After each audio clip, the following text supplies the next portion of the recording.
Hi అండి, welcome to Shanmukh cooking recipes. ఈరోజు special మినుములు పాయసం అండి. మీ పిల్లలు కానీ పెద్దలు కానీ నీరసంగా ఉంటున్నారా? అయితే ఈ మినుములు పాయసం కనుక చేసి పెట్టండి. రుచిగాను పుష్టిగాను బలంగాను ఉంటారనమాట. దీన్ని ఏ విధంగా చేసుకోవాలో దీనికి కావాల్సిన పదార్థాలు ఏంటో చెప్తాను. ఆ విధంగా చేసుకోండి. ఇది ఎవరైనా తినొచ్చండి. వీక్గా ఉన్నోళ్ళు కనుక తిన్నట్టయితే, ఒళ్ళు నొప్పులుగా ఉన్న వాళ్ళు కానీ తిన్నట్టయితే కనుక బాడీ పెయిన్స్ కానీ ఏమి లేకుండా ఆరోగ్యంగా ఉంటారనమాట. ఈ పాయసంలో కనుక నెయ్యి వేసుకొని తింటే చాలా బాగుంటుంది. దీన్ని ఈ విధంగా చేసుకొని తిన్నట్టయితే చూడండి అసలు ఎంత బాగుందో. రుచి కూడా చాలా బాగుంటుందండి. దీన్ని ఏ విధంగా చేసుకోవాలంటే, ముందుగా నల్ల మినువులు తీసుకోవాలి. ఈ విధంగా ఉంటాయి అన్నమాట మినువులు. పొట్టు పొట్టు తీసినవి కూడా గుండ్లు గాను మినపప్పు గుళ్ళు గాను కూడా తీసుకోవచ్చు అనమాట. ఇదైతే పొట్టుతో ఉంటుంది కాబట్టి బలంగా ఉంటుంది అనమాట. అందుకని ఈ నల్లవి మినుములు తీసుకోవాలి. ఒక కప్పు తీసుకోవాలండి. కప్పు తీసుకొని ఏదో ఒక బాండీలో కానీ లేకపోతే ఇలాంటి మట్టి పాత్రలో కానీ వేసుకొని మనము కాసేపు వేయించాలన్నమాట. వేయించడం అంటే దగ్గరగా ఉండాలి, మాడకుండా చూసుకోవాలి. ఈ విధంగా చూసుకోవటం వల్ల ఏగుతూ ఉంటాయి. ఆ ఏగేది మనకి ఎలా తెలుస్తుంది అంటే, మనకి మంచి సువాసన వస్తాయి అన్నమాట, మినపప్పు ఏగుతున్నట్టు. ఈ విధంగా చెప్తా ఉండాలి. చెప్తా ఉన్నప్పుడు మనకి మినువులు కొంచెం బ్లాక్గా వస్తాయండి, ఇంకా బ్లాక్గా చక్కగా ఏగేసినట్టు. అందులో మనం ఒక స్పూను రైస్ వేసుకోవాలన్నమాట. వేసుకోవటం వల్ల నోటికి చుట్టుకోకుండా ఉంటుంది. ఈ రైస్ వేసుకోవటం వల్ల, ఈ రైస్ ఫస్ట్లోనే వేసుకోకూడదండి, మనం చివరిలో అయిపోతుంది అనగా అప్పుడు వేసుకోవాలన్నమాట. ఈ బియ్యాన్ని వేసుకోవటం వల్ల అప్పుడు మాడకుండా ఉంటాయి అన్నమాట. లేకపోతే ముందుగానే వేసుకుంటే కనుక మాడిపోతాయి. అందుకని లాస్ట్లో మనం దించే ముందు ఒక 10 నిమిషాల ముందు వేసుకోవాలి. అయిపోయిందండి, వేసుకుంటున్నాం కదా, ఇంకా ఏగిపోయినాయి అనమాట. ఈ విధంగా వాటిని మనం వేరే ప్లేట్లో తీసుకొని కొంచెం సేపు ఆరబెట్టుకోవాలన్నమాట. ఈ విధంగా వేపుకున్న తర్వాత అయిపోయింది. అయిపోతే దీన్ని తీసుకొని ఒక ప్లేట్లో వేసేసుకోవాలండి. ఒక ప్లేట్లో దేంట్లోనన్నా వేసేసుకొని మనం కాసేపు ఆరబెట్టుకోవాలి. ఆరిపోయినాక ఒక 10 నిమిషాలు అయినాక పూర్తిగా ఆరిపోతాయి అన్నమాట. ఈ విధంగా ఫ్యాన్ కింద పెట్టినట్టయితే చూసారా ఆరిపోయినాయి. ఇప్పుడు ఇట్లా మనం మిక్సీ జార్లో వేసుకొని పొడి చేసుకోవాలన్నమాట.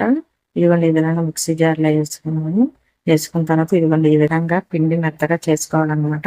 ఇలా అయితేనే బాగుంటుంది పాయసం. మళ్ళీ పలుకుగా చేసుకోవద్దు. అలాగే వేరే పాత్ర తీసుకున్నాం కదా, కుండలోని దాంట్లోనే మనం ఒక గ్లాసుకి 4 గ్లాసులు వాటర్ పోసుకోవాలన్నమాట. అదైతేనే కరెక్ట్గా సరిపోతుంది. మూత పెట్టేసుకోవాలి. ఈలోపు మనం ఈ పిండిని, ఒక కప్పు పిండిని అనమాట, ఈ వేపాం కదా మినుముల పొడి, అందులో ఒక బౌల్లోకి తీసుకొని అందులో మనము వేడి నీళ్ళలో కాకుండా చన్నీళ్ళలోనే ఆ పిండిలో వాటర్ పోసుకొని తగినంత పోసుకొని మనకు కొంచెం పలసగా వచ్చే విధంగా కలుపుకోవాలండి. లేకపోతే ఉండలుగా వచ్చేది, ఉండలు లేకుండా చూసుకోవాలన్నమాట. పలసగా ఈ విధంగా కలుపుకోవాలి. ఇవన్నీ చూసారా, ఈ విధంగా పలసగా ఉండాలన్నమాట. ఇప్పుడు మనం మూత తీసి చూస్తే నీళ్లు మరిగిపోయినాయండి. ఇప్పుడు మనం ఇది కొద్దిగా వేసుకోవాలి. గరిటెతో తిప్పుకుంటూ ఉండాలి. ఒక్కసారిగా పోయకూడదు. ఒక స్లోగా పోస్తా గరిటెతో తిప్పుకుంటుంటే మనకి ఉండలు కట్టకుండా ఉంటుంది. అదే కనుక మనం ఒకసారి పోసేసి లేటుగా చేసినట్టయితే మనకు ఉండలు ఉంటుంది. చూసారా, ఈ విధంగా ఉండాలన్నమాట. ఇలా కలుపుకుంటా ఉండాలి. కలుపుతా ఉంటే మనకు కొంచెం చిక్కబడుతుంది. ఇదిగోండి ఈ విధంగా చిక్కబడుతుంది అనమాట. ఇందులోకి మనం కప్పు బెల్లం కూడా వేసుకోవాలన్నమాట. కప్పు పిండికి కప్పు బెల్లం వేసుకోవాలి. పంచదార కూడా వేసుకోవచ్చు. బెల్లం కొంచెం తక్కువ వేసుకున్నా బాగానే ఉంటుంది. నేను ఇంత వేసాను. అలాగే కొంచెం చిటికెడు సాల్ట్ కూడా వేసుకోవాలంటే రుచిగా ఉంటుంది అన్నమాట. కొద్దిగా వేసుకోవాలి. కాసేపు తిప్పుకుంటాం కదండి, ఈ విధంగా కొంటుంటే బెల్లం అయితేనే బాగుంటుందండి, బలంగా బెల్లము. అలాగే కప్పు కొబ్బరి అండి, పచ్చి కొబ్బరి లేకపోతే ఎండు కొబ్బరి అయినా వేసుకోవచ్చు. ఈ విధంగా కొబ్బరి వేసుకుంటే చాలా కమ్మగా ఉంటుందండి. ఈ విధంగా వేసుకోవాలి. మనకు అంతాను జీడిపప్పులు కానీ బాదం పప్పులు కానీ సన్నగా తరుక్కొని వేసుకోవాలి.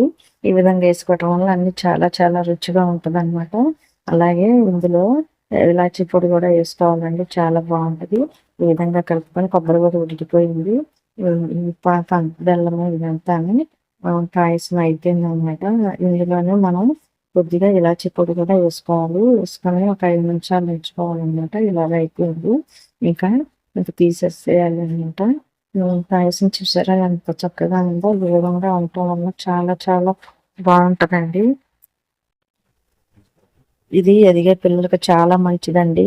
బాలింతలకు చాలా మంచిది. ఎముకలకి చాలా బలం అన్నమాట. ఇది పిల్లలకి వారానికి ఒకసారి 2 సార్లు గాని పెద్దలకైనా కూడాను మీరు వారానికి 2 సార్లు అయినా తింటే మాత్రం చాలా మంచిదండి. మనకు కూడా చాలా మంచిది పెద్దోళ్ళకి కూడా. ఇలా ఎంత తింటే అంత మంచిదన్నమాట. షుగర్, బీపీ వాళ్ళకి కూడా చాలా మంచిది. నీరసంగా ఉంటే ఒకవేళ గనక ఆపరేషన్స్ అలా చేసినట్టయితే ఇది గనక పెట్టినట్టయితే చాలా మంచిదండి. అలాగే నీరసంగా ఉన్న శక్తి లేకుండా పేషెంట్‌లకి కానీ చేసిన ఉన్నోళ్ళకి కానీ ఇది గనక ఇచ్చినట్లయితేనండి అసలు చాలా బలం అన్నమాట. కాళ్ళు నొప్పులకి చాలా బాగా పనిచేస్తాయి. ఈ విధంగా చేసి పెట్టండి. దీంట్లో గనక నెయ్యేసుకొని గనక పెట్టినట్టయితే అసలు ఇంకా విపరీతమైన బలం అన్నమాట. చాలా బలము. ఈ విధంగా చేసి పెట్టండి. చూడండి అసలు ఎంత బావుందో కదా! ఇది గనక ఈ విధంగా తిన్నట్టయితే ఇంకా చెప్పక్కర్లేదండి. చూడండి ఎంత బాగుందో. చూస్తుంటే నోరూరిపోతుంది. ఆ విధంగా చేసుకొని పెట్టండి. ఇవి నచ్చినట్టయితే లైక్ చేయండి, షేర్ చేయండి, సబ్స్క్రైబ్ చేయండి. అంతేనండి. చూడండి అసలు ఎంత బాగుందో. ఆ విధంగా చేసి పెట్టండి. వీటెల్లపాది తినండి. ఇది గనక మీకు నచ్చినట్టయితే లైక్ చేయండి, షేర్ చేయండి, సబ్స్క్రైబ్ చేయండి.